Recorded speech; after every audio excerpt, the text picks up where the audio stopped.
Hello and welcome back to another GiantSlayerTV top 10 video. Today's video will be a countdown of the top items for ranked play in patch 11.3. As we've entered the second patch for set 4.5, it's a good time to take a look at the current item meta. There's been a shift from playing flexible to playing for specific carry items. Thus, slamming flexible items has become less of a focus, and instead, you're seeing players locked into certain build paths based on the first few item choices they make. A lot of this does stem from reroll compositions being the meta, but 4.5 also introduced several carries that rely on specific items to do well. With all that said, let's dive on in and see which items made it into our top 10. But before we begin, please don't forget to click the links in our description. Give your support to everyone who helped make this video happen. We host many TFT tournaments with plenty of exciting content to come. Be sure to also follow our GiantSlayerTV social media pages. Alright, let's get back to the video. To start off our top 10, we have Quicksilver coming in as the number 10 item. While the meta definitely leans towards specific items, there's still a few that you can always rely on, with Quicksilver being one of them.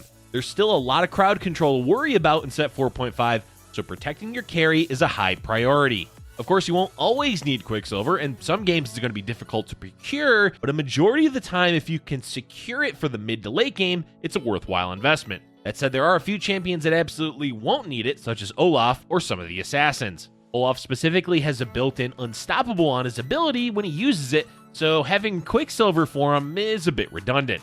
Kale, on the other hand, is a champion that needs time to ramp up during a fight, so having a way to prevent crowd control for a bit of time is very important. At the end of the day, it depends more so on the lobby you're in than anything, as some games the amount of CC will be lower than others. Positioning can also be used in lieu of Quicksilver, such as playing against an Aatrox, or if a player hits the rocket-propelled fists off of an Ornn. But if you're unsure what to give your carry as a third item, chances are Quicksilver is a decent choice. Up next at number 9, we have Runins Hurricane. Runins is an interesting item because it inherently only does well when paired with other items or specific champions are doing well in the meta. But in set 4.5, we've seen a huge increase in the number of champions that use Runins with the introduction of Slayer, Shyvana, and how popular Hand of Justice has become. In addition to that, Deathblade is a top-tier item for auto-attacking champions, and Runins pairs well with that. Overall, it's not an essential item for specific carries, but does augment the amount of damage they can output, so it makes for a great second item choice. Main downside to it is that bows are quite contested right now, so you may be unable to secure one for Runins since it takes a backseat to other items such as RFC, Rageblade, and Giant Slayer. Let's move on and talk about the number 8 item on today's list, Hextech Gunblade. Gunblade is a surprise of 4.5 as it's useful on several champions in the meta. Just to name a few, we'll see it on champions like Katarina, Diana, Aurelion Sol, and Veigar. Later on in the game, you can always give it to Swain or Yone, as the bonus healing is great for both of them. There's an issue with Gunblade though, and that's its direct competition with Hand of Justice. Comparatively, it's going to be better for ability-focused champions like Aurelion, but since it's more niche than Hand of Justice, you aren't always going to have the immediate components to make one. Combining both can be okay, though a bit overkill on the healing and may end up lacking damage on certain carries. That said, there's never been a better time for Hextech Gunblade in the meta, as there's several AoE and high damage champions to choose from. Keeping up with the spellcaster theme, let's move on to the number 7 item, Jeweled Gauntlet. Right off the bat, when you hear Jeweled Gauntlet, the number 1 champion that should come to mind is obviously Aurelion Sol. This is hands down the best item for him and is the main reason as to why this item is even in the top 10. Aurelion does high damage and shoots twice thanks to Mage, so there's a good chance he hits a big critical, which can wipe out most of an enemy's board. So while the meta may favor reroll compositions, whenever you do find yourself with an Aurelion Sol, make sure you're securing a Jeweled Gauntlet for him. Now, outside of Aurelion, there's definitely fewer instances where Jeweled Gauntlet gets value. In general, it's always useful on any spellcasting champion such as Nico or Morgana, but thanks to the reroll meta, there's a few one-cost champions that use it as well. Nidalee, for example, can straight up one-shot practically any champion if her spear hits from far enough away and it criticals.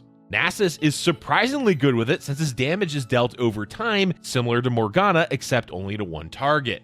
All in all, Jeweled Gauntlet is a bit more niche of a carry item than a lot of the other items we'll cover today, but it's essential for Aurelion Sol, which makes it naturally valuable in the meta. Oh, how the mighty have fallen, as our next item coming in at number 6 is Chalice of Power. Chalice and Zeke's Herald were at the tippity top of the item meta for practically all of the original set 4. but both of them have been nerfed several times and the meta has shifted away from utility items. Of course, Chalice is still a good item, which is why it's in our top 10, but it's certainly used far less than it used to be. The main reason for the decline of Chalice, besides getting hit with the nerf bat, is that it doesn't have a high priority anymore. While it's okay early game, especially if you run certain openings like Twisted Fate or Nidalee, there are more important items to try and make. Hand of Justice, for example, is usually the go-to item when you have a tier more so than Chalice is. So even if you start the game with a tier and a cloak, you may be better off waiting until the second carousel to try to secure a glove instead of slamming the Chalice. Still, Chalice is a useful item to have, especially in the mid game. It's great for spell damage assassins like Katarina or Akali because positioning around them is much easier. Same with Aurelion Sol, as he can either sit next to Veigar or Lulu, both of which can use the item well. So despite falling down in priority, Chalice is still a commonly made item in the meta. In the middle of the pack, we have Rapid Fire Cannon coming in at number 5. It's fun to see how the champions added in set 4.5 have altered the meta, as there's far more champions using RFC than there were previously in the original set 4. Sure, there's a few carryover champions like Zed, Callista, or Akali, but there's enough champions in set 4.5 to warrant prioritizing RFC, which was rarely ever the case previously. Well, besides when Zed was overpowered, of course. Now we've got champions like Kayle that really like RFC, or even Olaf since it helps him deal consistent damage instead of chasing down enemy champions. And yes, Zed is still one of the best champions to give an RFC to.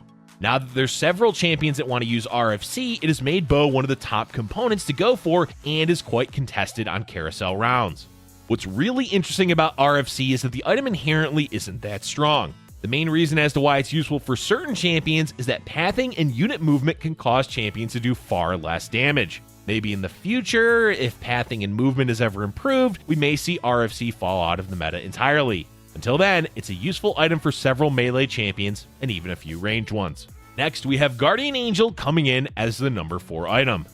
Good old reliable GA. It's easily one of the best defensive items purely because it's flexible, which is rare in the meta. You can build it for practically any carry champion as well as a few frontliners or support units. Zillion, for example, loves GA after the change was made so that his ability couldn't target himself.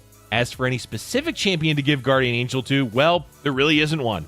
Obviously, your carry is a top choice, but it may not always be the best option if you've managed to hit the perfect items you need for them. But even in those cases, Guardian Angel is still valuable because you can toss it on a secondary carry or a champion that you really want to get at least one cast of their ultimate on. Overall, it's not an item that you're really going to prioritize making, as both Sword and Chain Vest are valuable components for other items. But making it is never the wrong choice, since it's such a flexible item. Up next, coming in as the number 3 item, we have Deathblade. Deathblade is one of the more flexible damage-focused items in the meta. Sure, you're not going to see it on champions like Aurelion Sol, but you can flex it on several different auto-attacking base champions. Examples include Olaf, Xayah, and Talon, but really it fits well on any champion that doesn't primarily do magic damage as their focus. What makes Deathblade such a valuable item is the ramping effect it has during fights. The fact that it begins at 1 stack is important because it helps the wearer get rolling much faster than it would otherwise, and once it begins to stack up, it snowballs out of control. Deathblade also pairs well with several other meta items like Rageblade, Runins, and even Hand of Justice, since the scaling damage does well with all of those items. The main downside to Deathblade is that it does lock you into running at least one auto-attacking focused champion. It doesn't have to be your main carry, but it is preferable since you can build additional items around it. Xayah, as an example, is a case where you'd give her Deathblade even though Kayle is considered the primary carry for executioners. Overall, you will be able to find good value when using Deathblade, especially since it's impactful all game long. Let's move on to the number 2 item on today's list, Sunfire Cape. Yes, the meta doesn't really favor flexible items, but that's why Sunfire Cape is so good, because it's one of the few that you can make every game regardless of what comp you're running or plan to run. Regardless of which comp you plan to play, there's almost always one consistent aspect, and that's a front line. Sunfire Cape bolsters your front line with added defensive stats as well as good damage, plus the healing reduction remains useful all game. Basically, what you can do with Sunfire is slam it early and later on toss it on to any frontliner you want to live a little bit longer. Keep in mind that this item does get most of its value during the early stages of the game, so don't go out of your way to make it later on, since the value decreases the longer the game goes. That said, it's easily the best frontline item in the game, so making it every game is never a bad option. And the item coming in at number 1 on today's list is Hand of Justice. This is likely not a surprise considering we've mentioned it several times so far. Much like Sunfire, Hand of Justice is a flexible item that you can slam early on and it won't dictate what champions or build you end up playing with. It's strong at all stages of the game, and even though certain champions won't make great use of the increased starting mana, the other benefits it provides are still useful for them. Not to sound like a broken record, but in the current meta, there's far less emphasis on flexible items that you can make early on. Hand of Justice breaks that part of the meta, so you can make it early and later on, and it practically goes on any carry champion. This flexibility, in addition to it being a strong item, makes it a high priority for the current meta. And that's all we have for you for today, folks. Even though the item meta isn't really that flexible, it's nice to see that there's still a few options for that style of play. Overall, it's unlikely we'll see the item meta change too much, short of drastic balance changes. Also, if you're wondering about Orin artifacts, we intentionally left them out since they aren't items that you can make. Let us know in the comment section below which items you've been having the most success with so far in set 4.5. Thank you for watching, and if you're enjoying our content, be sure to hit the like button and subscribe for future Giant Slayer TFT videos.